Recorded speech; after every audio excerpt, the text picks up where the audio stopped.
Hello student, welcome back. আজকে চলে এসেছি নতুন একটা ভিডিও নিয়ে, যেখানে আমরা আলোচনা করব অংশীদারি কারবারের কোষে দেখি 14 অর্থাৎ পেজ নাম্বার 203-এর কিছু অঙ্ক। যদি তোমরা প্রথমে এই ভিডিওটা দেখে থাকো তাহলে আমি বলবো আগের দুটো ভিডিও আছে সেগুলোকে আগে দেখো, তারপরে এই ভিডিওটা দেখবে, তাহলে এই ভিডিওটাতে বুঝতে তোমাদের সুবিধা হবে। আজকে করব 5-এর অঙ্কটা। দীপু, রাবেয়া, মেঘা যথাক্রমে 6,500 টাকা, 5,200 টাকা ও 9,100 টাকা মূলধন নিয়ে একটা ছোট ব্যবসা শুরু করলো। ঠিক 1 বছর পরে 14,400 টাকা লাভ হলো। লাভের 2/3 অংশ তারা সমানভাবে ভাগ করে নিল, আর বাকি অংশ মূলধন অনুপাতে ভাগ করে নিল। এরকম একটা অঙ্ক আমরা প্রয়োগে করেছি, যেটা আশা করি প্রথম ভিডিওতে আছে।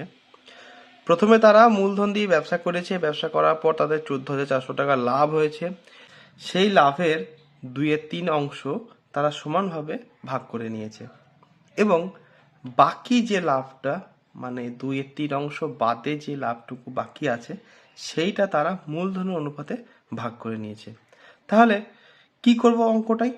প্রথমে আমাদের 3 বন্ধুর মূলধন দেওয়া আছে, সেখান থেকে আমরা মূলধনের অনুপাত বের করে নেব, এবং আগের অঙ্কের মতোই মূলধনের অনুপাত থেকে প্রত্যেকের মূলধনের আনুপাতিক ভাগারটা আমরা বের করে নেব। আমি লিখেছি দীপু, রাবেয়া ও মেঘার মূলধনের অনুপাত।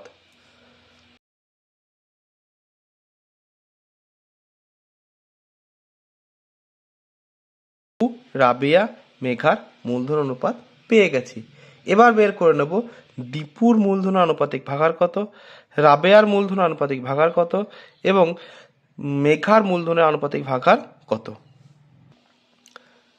দীপুর মূলধনের আনুপাতিক ভাগার হবে 5/5 + 4 + 7, অর্থাৎ 5/16।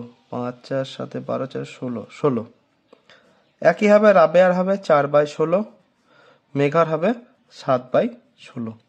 আমি এখানে একটা জিনিস বলে রাখতে চাই, যখন আমরা মূলধন অনুপাত বের করব তখন মূলধন অনুপাত বের করার সময় যে ভগ্নাংশটা আসবে সেটা যেমন আসছে তেমন থাক, তাতে আমাদের কাটাকুটি করতে বা অঙ্কটা সমস্যার সমাধান করতে সুবিধা হবে। কীরকম?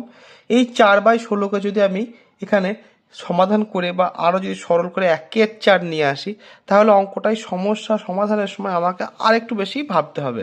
এই ব্যবসাটা শুরু করার পর তাদের 1 বছর পর লাভ হয়েছে 14,400 টাকা। 1 বছর পর তাদের লাভ হয়েছে 14,400 টাকা। এই 14,400 টাকার মধ্যে তারা 2/3 অংশ সমানভাবে ভাগ করে নিয়েছে। তাহলে আমি এবার লিখব যে তারা সমানভাবে ভাগ করে নিয়েছে 14,400 গণিত 2/3 টাকা। এবার যদি আমরা এখান থেকে কাটাকুটি করি তাহলে পাবো 4,800 গুণ করলে পাবো 9,600 এত টাকা। 9,600 টাকাটা তারা নিজেদের মধ্যে ভাগ করে নিয়েছে। 3 জনের মধ্যে 9,600 টাকা ভাগ করা হয়, প্রত্যেকে কত টাকা পাবে? 9,600কে 3 দিয়ে ভাগ করব। প্রত্যেকে পাবে 9,600 ভাজিত 3 সমান 3,200 টাকা। 14,400 টাকা থেকে 9,600 টাকা অলরেডি খরচা করা হয়ে গেছে। তাহলে বাকি কত টাকা পড়ে আছে? আমার কাছে বাকি পড়ে আছে 14,400 বিয়োগ 9,600 সমান 4,800 টাকা। এই 4,800 টাকাটা দীপু, রাবেয়া, মেঘার মধ্যে ভাগ হবে। কীভাবে ভাগ হবে? তাদের মূলধনের আনুপাতিক ভাগ হারে। সেই হিসাবে দীপু টাকা পাবে 1,500 টাকা, কারণ 4800কে 5/16 দিয়ে গুণ করলে আমরা পাবো 1,500 টাকা। রাবেয়া পাবে 4800 বা 4,800 গণিত 4/16 মানে 1,200 টাকা। মেঘা পাবে 4,800 গণিত 7/16 মানে 2,100 টাকা। এই 3,200 টাকাটা প্রত্যেকে সমানভাবে পাচ্ছে, এবং 1,500 টাকা পাচ্ছে দীপু, মানে 3,200 টাকার বাইরেও 1,500 টাকা পাচ্ছে দীপু, 3,200 টাকা বাইরেও পাচ্ছে 1,200 টাকা পাচ্ছে রাবেয়া, এবং 3,200 টাকার বাইরেও মেঘা পাচ্ছে 2,100 টাকা। তাহলে চলো এগুলোকে পরপর যোগ করি, তাহলেই পেয়ে যাবো দীপু মোট কত টাকা পাবে, রাবেয়া মোট কত টাকা পাবে, এবং মেঘা মোট কত টাকা পাবে।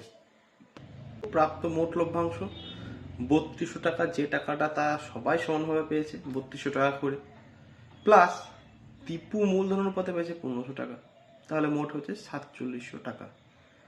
তারপর লিখেছি রাবেয়ার প্রাপ্ত মোট লভ্যাংশ কত টাকা, 3200 টাকা যেটা সবাই পেয়েছে, প্লাস 1200 টাকা যেটা রাবেয়া নিজের মূলধন আনুপাতিক ভাগ হারে পেয়েছে। মেঘা পেয়েছে 3200 টাকা প্লাস 2100 টাকা, 2100 টাকা পেয়েছে নিজের মূলধনের অনুপাতের ভাগ হারে, মানে আনুপাতিক ভাগ হারে সেটা পেয়েছে। তাহলে মেঘা প্রাপ্ত মোট লভ্যাংশ 5300 টাকা। অঙ্কটা ভালো করে দেখে নাও তোমরা। যদি কোনো সমস্যা থেকে থাকে তাহলে অবশ্যই আমাকে কমেন্টে জানাবে, আমি কোনো একটা ভিডিওতে সেগুলো তোমাদের সঙ্গে আলোচনা করব। আর যদি ভালো লেগে থাকে ভিডিওটা তাহলে অবশ্যই ভিডিওটা লাইক করবে, বন্ধুদের সাথে শেয়ার করবে। চলো শুরু করি তার পরের একটা সমাধান। তারপরের অঙ্ক যেটা 6 নম্বরের অঙ্ক, সেখানে তিনজন বন্ধু যথাক্রমে 8000 টাকা, 10,000 টাকা, 12,000 টাকা সংগ্রহ করে এবং ব্যাংক থেকে কিছু টাকা ধার নিয়ে ব্যবসা করে। বছর শেষে তারা 13,400 টাকা লাভ করে। সেই লাভ থেকে 5,000 টাকাতে কিস্তি, মানে ব্যাংকের যে কিস্তি সেটা দেয়। তারপরে বাকি টাকাটা মূলধন অনুপাতে ভাগ করে নেয়। বলছে কে কত টাকা পাবে। এই অঙ্কটাও 5-এর অঙ্কটার মতোই। 5-এর অঙ্কে যেমন লাভের 2/3 অংশ বলে দিয়েছিল, মানে মোট লাভ থেকে কত টাকা ভাগ করেছিল সেটা বলেছিল, এখানে আরও সহজ করে দিয়েছে। 1 বছর পরে তারা যখন দেখলো তাদের 13,400 টাকা লাভ হয়েছে, সেখান থেকে তারা 5,000 টাকা কিস্তি শোধ করে দিয়েছে। তাহলে 13,400 টাকা থেকে 5,000 টাকা কিস্তিটা বাদ দিয়ে দেবো। তারপরে বাকি যে টাকাটা থাকবে সেটাকে আমরা মূলধন অনুপাতে ভাগ করব। তাহলেই প্রত্যেকে কত টাকা করে পাবে সেটা আমরা পেয়ে যাব।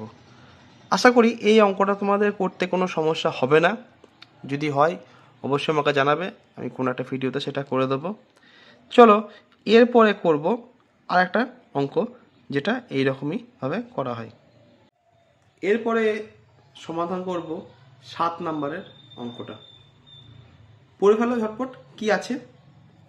2 বছরের মধ্যে টাকা ফেরত দিলে কোনো সুদ দিতে হবে না, এই শর্তে 3 বন্ধু একটা সমবায় ব্যাংক থেকে 6,000 টাকা, 8,000 টাকা, 5,000 টাকা ধার নিয়ে যৌথভাবে 4টি সাইকেল রিক্সা ক্রয় করেন। 2 বছরের মধ্যে যদি ধারটা মিটিয়ে দিই তাহলে ব্যাংক কোনো সুদ নেবে না। সেই রকম একটা শর্তে 3 জন বন্ধু ব্যাংক থেকে টাকা ধার নিয়েছে এবং 4টি সাইকেল রিক্সা কিনেছে। সেই সাইকেল রিক্সা কেনার পর কি দেখছে, 2 বছর পর হিসাব করে দেখা যায় সমস্ত খরচ খরচা বাদ দিয়ে মোট 30,400 টাকা আয় হয়েছে। তাহলে দেখা যাচ্ছে যে 2 বছর পরে তারা যখন হিসাব করছে যে কত টাকা খরচা হয়েছে, কত টাকা আয় হয়েছে, সেখান থেকে তারা পেয়েছে 30,400 টাকা তাদের লাভ হয়েছে। এবার সেই আয় তারা মূলধনের অনুপাতে ভাগ করে নিয়েছে এবং ভাগ করে নেওয়ার পরে নিজ নিজ ঋণের টাকা ব্যাংককে ফিরিয়ে দেয়। মানে 30,000 টাকা নিজেদের মধ্যে মূলধন অনুপাতে ভাগ করে নেয়। ভাগ করে নেওয়ার পরে প্রথম বন্ধু যত টাকা ঋণ নিয়েছিল সেটা মিটিয়ে দেয়, দ্বিতীয় বন্ধু যত টাকা ঋণ নিয়েছিল সেটা মিটিয়ে দেয়, তৃতীয় বন্ধু যত টাকা ঋণ নিয়েছিল সেটাও মিটিয়ে দেয়। এখন আমাদের হিসাব করতে হবে যে ঋণের টাকাগুলো ব্যাংককে মিটিয়ে দেওয়ার পরে কার হাতে কত টাকা থাকবে। অঙ্কটা পড়ে যতটা কঠিন মনে হচ্ছে অঙ্কটা তার থেকেও বেশি সহজ। মানে যতটা কঠিন ভাববো অঙ্কটা তার থেকেও, মানে যতটা সহজ ভাবতে হবে তার থেকেও সহজ।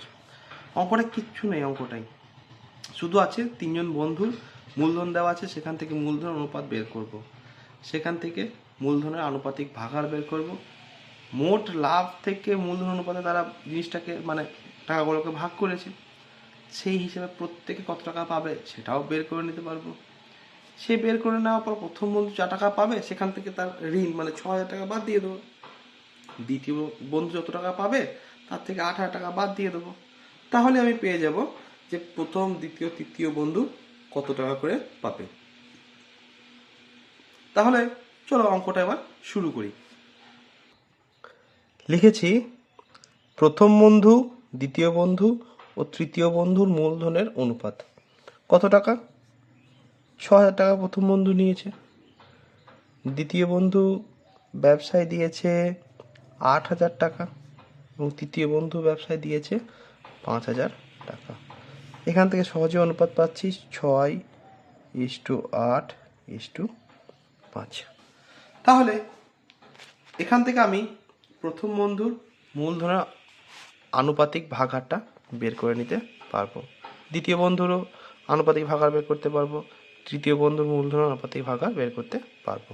তাহলে চলো সেগুলা বের করে নিই।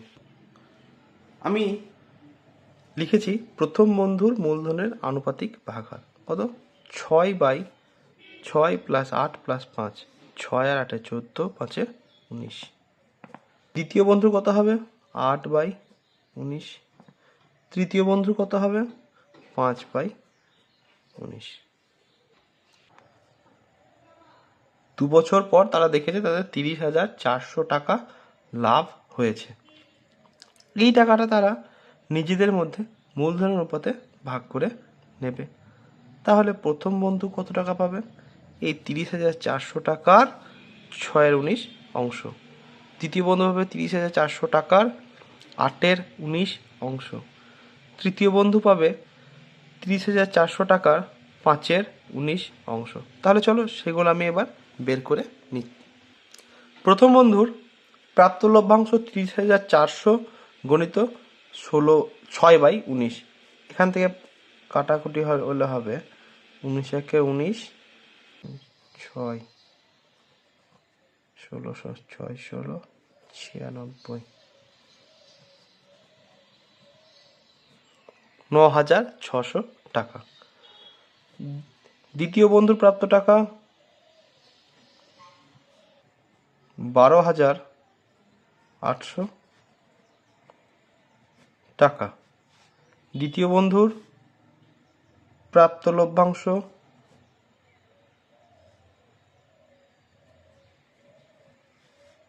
580। আমি প্রথম বন্ধুর, দ্বিতীয় বন্ধুর, তৃতীয় বন্ধুর লভ্যাংশটা পেয়ে গেছি। এবার বলা আছে যে এই লভ্যাংশটা পাওয়ার পর তারা ব্যাংক থেকে যত টাকা ধার নিয়েছিল সেগুলো তারা ব্যাংককে ফিরিয়ে দেবে বা মিটিয়ে দেবে। তাহলে প্রথম বন্ধু 9,600 টাকা লাভ পেয়েছে, কিন্তু প্রথম বন্ধু ব্যবসা শুরু করার জন্য ব্যাংক থেকে 6,000 টাকা আমার ধার নিয়েছিল। তাহলে 9,600 টাকা থেকে প্রথম বন্ধু 6,000 টাকা মিটিয়ে দেবে। লিখব ব্যাংকের ঋণ শোধ করার পর প্রথম বন্ধুর হাতে আছে 9,600 বিয়োগ 6,000। ঋণ শোধ করার পর প্রথম বন্ধুর হাতে থাকবে 9,600 বিয়োগ 6,000 টাকা, অর্থাৎ 3,600 টাকা। একইভাবে আমি দ্বিতীয় বন্ধুর হাতে কত টাকা থাকবে সেটা বের করে নেব এবং তৃতীয় বন্ধুর হাতে কত টাকা থাকবে সেটাও বের করে নেব।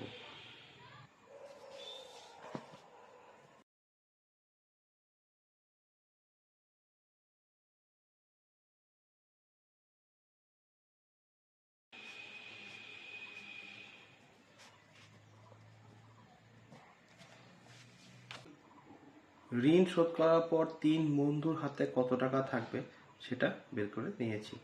প্রথম বন্ধুর হাতে থাকবে 3,600 টাকা, দ্বিতীয় বন্ধুর হাতে থাকবে 4,800 টাকা ও তৃতীয় বন্ধুর হাতে থাকবে 3,000 টাকা।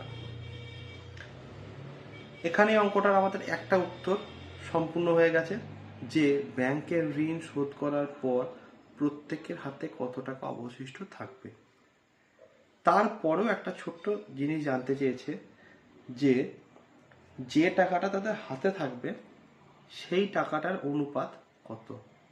মানে এই 3,600 টাকা, 4,800 টাকা ও 3,000 টাকা যে টাকা তাদের হাতে আছে সেই টাকার অনুপাত কত। তাহলে চলো বের করে নিই যে তাদের হাতে থাকা টাকার আনুপাতিক টাকার অনুপাত, এর হাতে থাকা অবশিষ্ট টাকার অনুপাত লিখে নিয়েছি।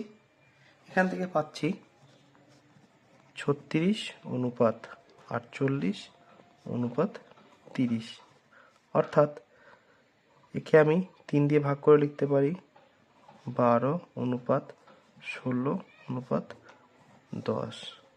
একে আমি 2 দিয়ে অনুপাত করে লিখতে পারি, 2 দিয়ে ভাগ করে লিখতে পারি 6:8:5। তাহলে এটাই হচ্ছে আমার সেই উত্তরটা, যে তাদের হাতে যে টাকাটা অবশিষ্ট আছে তাদের অনুপাত কত। এখানে অঙ্কটা আমি কিভাবে করেছি, প্রথমে আমি প্রথম বন্ধু, দ্বিতীয় বন্ধু, তৃতীয় বন্ধুর মূলধনের অনুপাতটা বের করে নিয়েছি। সেখান থেকে বের করেছি প্রথম বন্ধু, দ্বিতীয় বন্ধু ও তৃতীয় বন্ধুর মূলধনের আনুপাতিক ভাগার কত। অঙ্কে বলাই আছে যে 2 বছর পর তাদের সব খরচ খরচা বাদ দিয়ে আয় হয়েছে বা লাভ হয়েছে 30,400 টাকা। সেই লাভটা তারা মূলধন অনুপাতে ভাগ করে নেবে। সেই হিসাবে আমি প্রথম বন্ধু কত টাকা লাভ পেয়েছে সেটা বের করে নিয়েছি, দ্বিতীয় বন্ধু কত টাকা লাভ পেয়েছে সেটা বের করে নিয়েছি, এবং তৃতীয় বন্ধু কত টাকা লাভ পেয়েছে সেটাও বের করে নিয়েছি।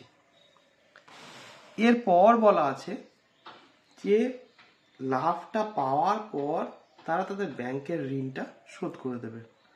তাহলে প্রথম বন্ধু যে টাকাটা লাভ পেয়েছে 9,600 টাকা, সেই টাকা থেকে তার যে ব্যাংকের ঋণের পরিমাণ 6,000 টাকা সেটা মিটিয়ে দেবে। সেই হিসেবে ঋণ শোধ করার পর ব্যাংকে ঋণ শোধ করার পর প্রথম বন্ধু হাতে থাকবে 3,600 টাকা, দ্বিতীয় বন্ধু হাতে থাকবে 4,800 টাকা ও তৃতীয় বন্ধু হাতে থাকবে 3,000 টাকা। এভাবে প্রথম উত্তরটুকু আমাদের হয়ে যাচ্ছে। এরপরে আছে যে টাকাটা তাদের হাতে অবশিষ্ট আছে সেই টাকাটার অনুপাত কত, সেটা আমি পরে করেছি। যে অবশিষ্ট টাকার অনুপাত, তাদের হাতে থাকা অবশিষ্ট টাকার অনুপাতটা কত, 3,600:4,800:3,000। এখান থেকে পাচ্ছি 6:8:5। অঙ্কটা আশা করি সকলেই বুঝতে পেরেছ।